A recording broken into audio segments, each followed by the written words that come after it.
Why are you not a Christian? Because I see no evidence whatever for any of the Christian dogmas. I've examined all the stock arguments in favor of the existence of God, and none of them seem to me to be logically valid. Do you think there's a practical reason for having a religious belief for many people? Well, there can't be a practical reason for believing what isn't true. That's quite, at least I rule it out as impossible. Either the thing is true or it isn't. If it is true, you should believe it, and if it isn't, you shouldn't. And if you can't find out whether it's true or whether it isn't, you should suspend judgment. But you can't, it seems to me, a fundamental dishonesty and a fundamental treachery to intellectual integrity to hold a belief because you think it's useful and not because you think it's true. Well, I was thinking of those people who find that some kind of religious code helps them to live their lives. It gives them a very strict set of rules, the rights and the wrongs. Yes, but those rules are generally quite mistaken. A great many of them do more harm than good.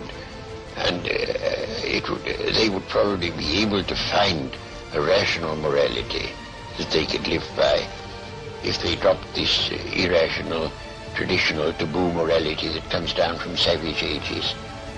But are we, perhaps, the ordinary person, perhaps isn't strong enough to find this own personal ethic? They have to have something imposed upon them from outside.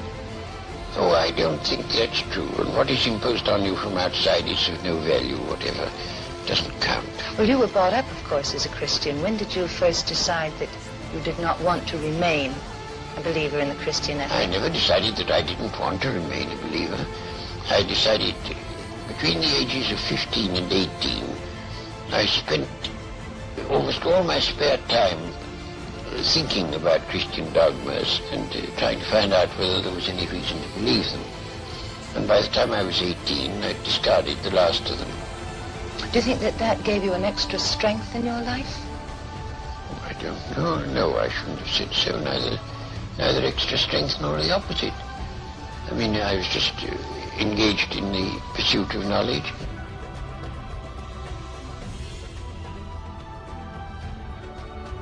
You see, one thing is I can live with doubt and uncertainty and not knowing.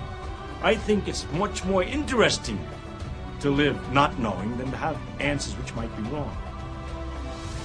I have approximate answers and possible beliefs and different degrees of certainty about different things, but I'm not absolutely sure of anything.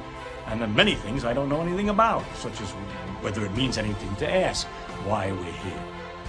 And what the question might mean. I might think about it a little bit. If I can't figure it out, then I go to something else. But I don't have to know an answer. I don't feel frightened by not knowing things. By being lost in a mysterious universe without having any purpose, which is the way it really is as far as I can tell, possibly.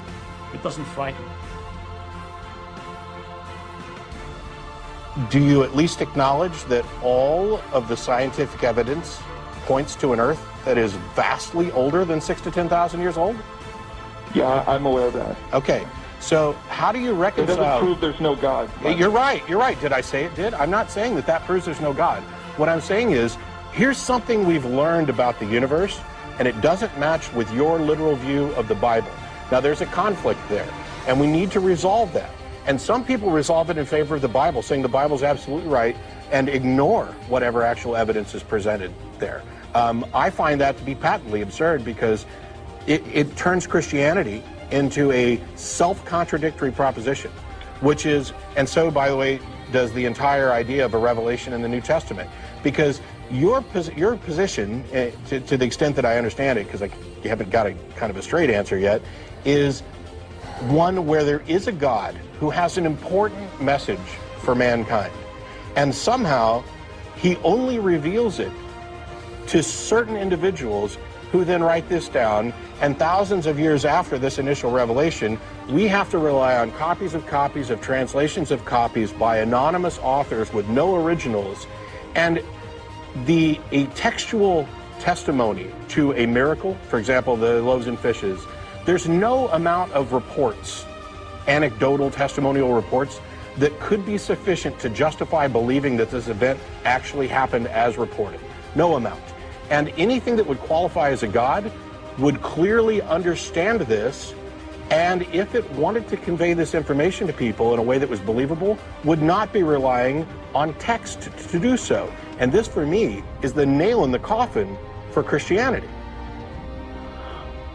The God that Christians believe in is amazingly stupid if it wants to actually achieve its goal of spreading this information to humanity by relying on text, by relying on languages that die off, by relying on anecdotal testimony. That's not a pathway to truth. And anything that would qualify for a God should know this, which means either that God doesn't exist or it doesn't care enough about those people who understand the nature of evidence to actually present it. Now, which of those possibilities do you think is accurate? I think you do need faith to believe it. Sure. And why would you believe anything on faith? Faith isn't a pathway to truth. Every religion has some sort of faith. People take things on, if faith is your pathway, you can't distinguish between Christianity, Hinduism, Judaism, any of these others. How is it that you use reason as a path to truth in every endeavor of your life, and then when it comes to the ultimate truth, the most important truth, you're saying that faith is required? And how does that reflect on a God who supposedly exists and wants you to have this information? What kind of God requires faith instead of evidence? Well, I think you probably have faith about a lot of things too. Like what? I have reasonable expectations based on evidence. I have trust that has been earned. I will grant trust tentatively. I don't have faith. Faith is the excuse people give for believing something when they don't have evidence. I mean, if you can come up with something that I believe that I don't have evidence for, guess what I'll do? I'll stop believing it. That's the nature of a rational mind. That is the goal. My only goal was to be the best Christian I could be and represent this to people who didn't believe. And what I found, because I actually cared about whether or not my beliefs were true rather than whether they felt good, was that my beliefs weren't justified. Try as I might and pray as hard as I could, no answer comes, no evidence is forthcoming. And when I talk to people about this, the only answer they ever offer is the one you did, which is, well, you just got to have faith. Well, sorry, I don't. And not only I'm not sorry that I don't, I'm sorry for others that they think that I should have, because faith is not a virtue. Faith is gullibility.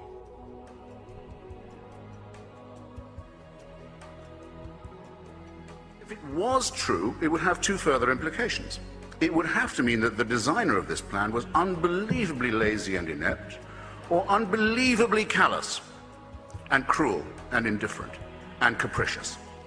And that is the case with every argument for design and every argument for revelation and intervention that has ever been made. All of this could be part of a plan. There is no way an atheist can prove it's not. But it's some plan, isn't it? With mass destruction, pitiless extermination, annihilation going on all the time, and all of this set in motion on a scale that's absolutely beyond our imagination, in order that the Pope can tell people not to jerk off.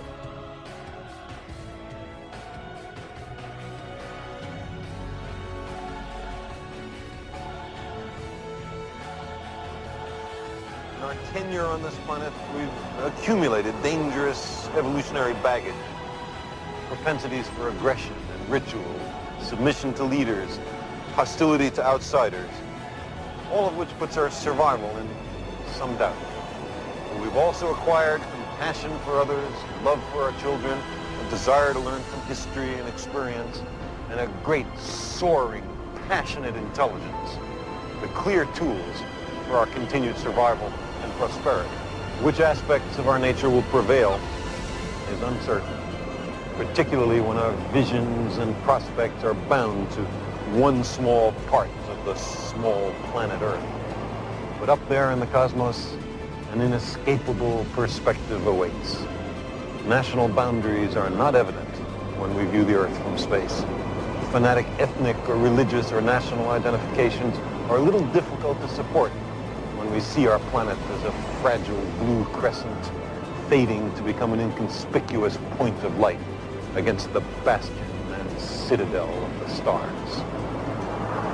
There are not yet obvious signs of extraterrestrial intelligence, and this makes us wonder whether civilizations like ours rush inevitably headlong to self-destruction. I dream about it, and sometimes they're badgers.